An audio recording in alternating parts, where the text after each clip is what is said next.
Peraí. Pode continuar. Tranquilo. Então, o lado espiritual, nas igrejas também, os protestantes começaram já a reclamar isto, né? Lutero, Calvino, já também a desenvolver a vida interior religiosa, né? A vida, vamos dizer, a vida religiosa é um aspecto do ser humano desde o início, né? Muito antes da Bíblia, os povos tinham sua fé numa vida que vai além da vida humana, a vida dos deuses, né? Correto. Quer dizer, eles tinham também já uma noção que esta vida não pode ser a única coisa. A gente não pode ter nascido com tanta coisa, fazendo tanta coisa e depois morrer, né? O sentido da vida, né? Para que, finalmente, a vida é um mistério. Eu mesmo, de vez em quando, na minha idade agora, tem noites que eu sonho feliz. Feliz que nasci, que estou na vida, que a vida continua, né? Por isso, eu perdi um pouquinho o medo da morte. A gente está com medo da agonia, né? Quando eu estou fazendo a encomendação de falecidos, o povo presta bem atenção. Eu comparo sempre com a morte, eu comparo como o nascimento. Eu digo sempre que quando uma criança nasce, né, já estava vivendo, já tem uma vida atrás, fora deste mundo, dentro da mãe, flutuando na água. E depois vem um terremoto na hora do nascimento, começa a criança, não pergunta sempre ao povo, quem de vocês já viu uma criança nascendo sorrindo? Né? Então o povo diz, não, chorando. Ele diz assim, porque está na agonia da morte, está morrendo para aquela vida. Mas depois, quando nasceu, ouvindo de novo, porque isso a mãe sempre pega a criança com a cabeça aqui. A criança está de novo ouvindo o coração batendo e começa a dormir, né? E então eu digo, a agonia da morte é a mesma coisa. São as dores do parto. A gente está nascendo, nós somos batizados. E nosso batismo, como disse Jesus a Nicodemos, né? Vocês vão agora ser batizados com água e do Espírito Santo, né? E se tornando filhos e filhas de Deus. Então, esta filiação divina está à nossa espera, é o nosso futuro. Isto é mais ou menos, em poucas palavras... Muito bom o seu esclarecimento. Agora, padre, é importante, nesse momento que nós estamos vivendo, a gente está aqui curioso, ansioso, saber o que o senhor tem a deixar como mensagem. É tanto que o senhor percebe aqui, é até meio estranho para o senhor estar aqui longe do senhor, com máscara, com a maior preocupação com a sua imagem, né? Porque, por mais quem nos assista nesse momento, pode dizer que a pessoa está colocando sua vida em risco, né? Mas até eu brinquei com o Bezinha, eu disse... eu acho que às vezes é até ele que pode estar colocando a minha, porque ele mora só. O senhor tem o costume de sair às vezes para comprar, né? E o senhor, diante dessa pandemia, o senhor não tem medo assim porque realmente é uma doença que está matando muitos no mundo. E eu queria que o senhor deixasse uma mensagem, né?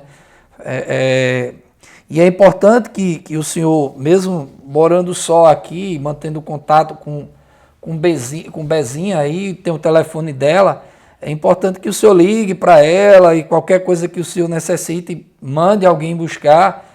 E o senhor não tenha a necessidade de ter que sair, né? Porque essa pandemia está chegando em todas as partes do mundo, né? E a gente se preocupa muito com a saúde do senhor. Não fique pensando o senhor porque está aqui sozinho, mas tem muitas pessoas que têm um carinho enorme pelo senhor, não se engane. E aí eu quero que o senhor diga qual o papel da igreja na atualidade, o que a igreja está fazendo, porque Por mim, padre, me desculpe até a crítica, a minha, né?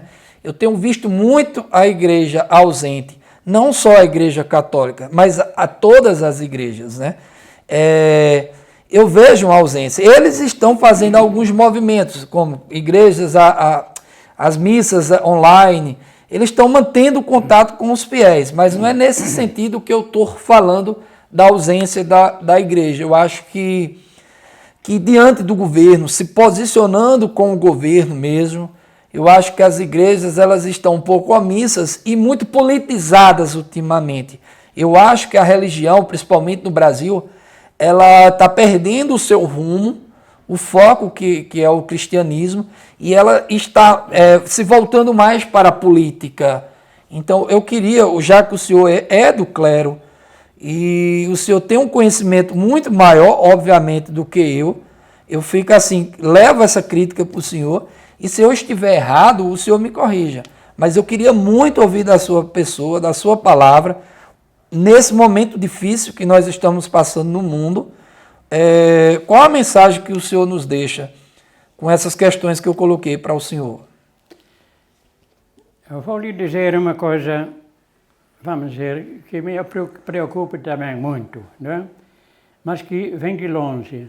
A Igreja Católica, quando na Idade Média se afastou demais da Sagrada Escritura, do Antigo Testamento e do Novo Testamento, e foi muito influenciada quando, vamos dizer, a primeira separação infeliz foi entre os judeus e os cristãos, né? Porque os primeiros cristãos eram todos judeus, iam para o templo tudo. Só depois veio a dificuldade. Também muitos não-judeus, vendo aquela vida dos primeiros cristãos, queriam também ser seguidores de Jesus, né? Os primeiros cristãos foram chamados os seguidores do caminho. Talvez por causa que Jesus diz um dia, eu sou a verdade, eu sou o caminho, a verdade e a vida, né? Porque eles também, para se esconder o nome de cristão, eles se chamavam os seguidores do caminho. Mas depois veio a dificuldade, aqueles não cristãos, que queriam também ser seguidor de Jesus.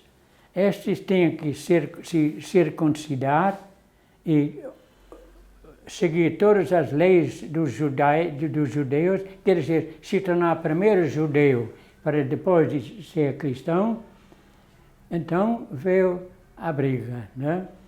Então se resolveu que também os não-judeus poderiam ser seguidores de Jesus sem a circuncisão e também sem todas aquelas leis de Moisés do Antigo Testamento. Então, o que aconteceu? Primeiro, os judeus estavam perseguindo os seguidores de Jesus, os judeus. Jesus também era judeu, né? A gente não deve se esquecer disso.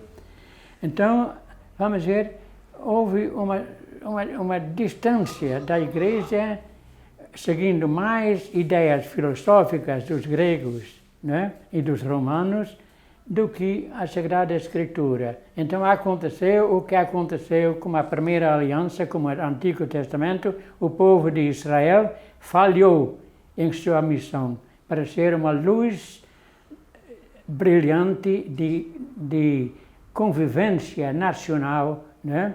Uma vez que eles sabiam o que era ser um povo escravizado, então recebiam a vocação de ser uma luz para todas as nações de uma convivência nacional humana, verdadeiramente humana, né? Então, Israel falhou. Então, o cristianismo continuou com isso. Jesus, que era judeu, queria renovar esta nação, retomar a vocação original. Com seus discípulos, um pequeno grupo, e conseguiu. Ele mesmo foi morto, mas deixou um grupinho bem preparado, bem, como chamam-se, que realmente tiveram experiência da sua vida depois da morte, né? E que cresciam muito. Então cresceram tanto que depois da separação dos judeus, Jerusalém foi destruído, o povo de Israel não existia mais, os grupos de judeus se espalharam pelo mundo inteiro sem ter uma nação própria. Hoje tem de novo, né? Israel. Então, todas essas coisas, né? Então, a Igreja Católica, quando se tornou Igreja oficial do Império Romano, tomou em sua construção, em toda a sua estrutura, a estrutura do Império Romano. Papa, cardeal, bispo, padre, como o imperador romano. Quando o Império Romano caiu, né, a primeira ocidental, então o Papa se tornou quase imperador daquele mundo lá, né? E depois também começamos as mitras. Eu digo sempre, se algum dia Jesus voltasse, entrando no Vaticano, vendo lá aquela coisa brilhante tudo, aquelas cardeais com aquela roupona caríssima no corpo, com mitras na cabeça, Jesus ia perguntar a alguém, pode me dizer que religião é esta? Não ia reconhecer, né? Aí a crise da igreja está aqui. Então nós temos, vamos dizer, a felicidade, o povo está acordando. O cristianismo, os cristãos, começou com os protestantes, não é? E agora, vamos dizer, depois dos anos 50, depois da Guerra Mundial, todos aqueles movimentos na Holanda, na Europa toda, o sentido de renovação. Desde o tempo da Renascença, que é mais ou menos no século XVII, não é? Quando a Igreja perdeu o controle sobre as ciências, sobre, vamos dizer, sobre o cuidar dos idosos, dos doentes, tudo isso estava nas mãos da Igreja, não é? Então a Igreja devagarinho chama-se o proletariado, não é? Uhum. O povo mesmo tomou conta das coisas, não é? Então a Igreja se fechou num asilo, só se preocupando com suas próprias dogmas, com sua própria estruturação, e o mundo se desenvolvendo muito diferente do que da Idade Média, como as ciências se desenvolveram, né? O que nós temos, eletricidade, até força atômica, tudo isso, mas a Igreja continua a conviver na Idade Média, com sua estrutura. O Papa, o Bispo, o Cardeal, o Bispo, o poder, né? Enquanto a verdadeira Igreja é o povo. Não é? O sacerdócio do povo, como diz a carta para os romanos, né? São Paulo. A Igreja, vamos dizer, o povo, o sacerdócio do povo, não de pessoas, não. É? A comunidade, a Igreja, vamos dizer, é o povo. Eu digo sempre, vamos ver, o Papa, o Cardeal, o Padre, nós somos membros da Igreja. Não somos a Igreja. A Igreja é o povo todo, né?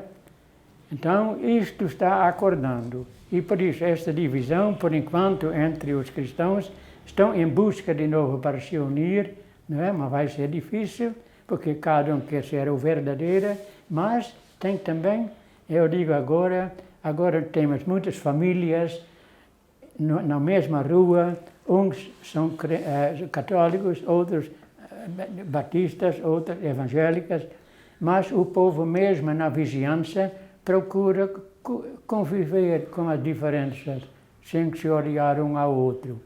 Aí começa a verdadeira união da Igreja, né? Não de cima para baixo, mas de baixo para cima, de baixo vai mudar o cima. Estão entendendo mais ou menos? Estou entendendo. É a minha visão da igreja.